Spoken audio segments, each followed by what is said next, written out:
একদম ন্যাচারাল উপায়ে skin brightening করতে চাইলে এই হোমমেড ফেস প্যাকটা ইউজ করো।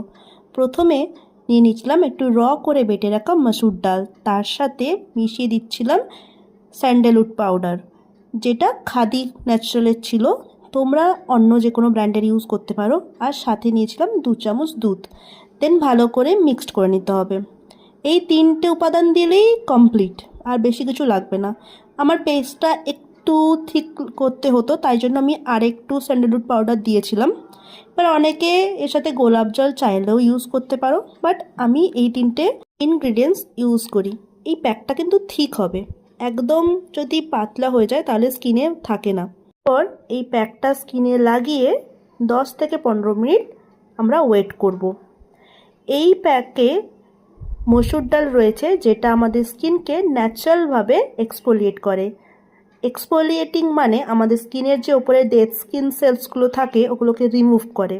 আর দুধ খুব ভালো একটা ক্লিনজার, যেটা হচ্ছে যে আমাদের স্কিনের পোরকে ক্লিন করে। আর স্যান্ডেলউড ওটা হচ্ছে যে আমাদের স্কিন ব্রাইট করে, কোনো রকম ইচিনেস বা ইরিটেশন থাকলে ওটাকে হচ্ছে যে রিডিউস করতে হেল্প করে।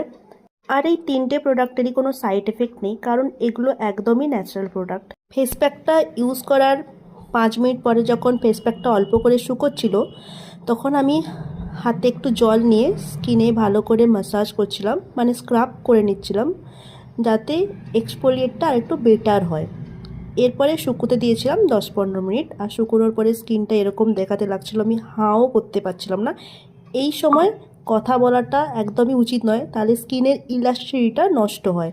15 মিনিট রাখার পরে আমি মুখটা ধুয়ে নিয়েছিলাম, আর তোমরা নিজেরাই দেখো যে স্কিনটা কতটা ব্রাইট লাগছে। আর আমি জানি না আমি কেন এরকমভাবে ক্যামেরাতে অঙ্গি ভঙ্গি করছিলাম, তোমাদের আমি ব্যাক ক্যামেরা দিয়ে দেখাই। দেখো স্কিনটা কতটা ব্রাইট হয়েছে। এটা আমি প্রায় ইউজ করব, তোমরাও করো।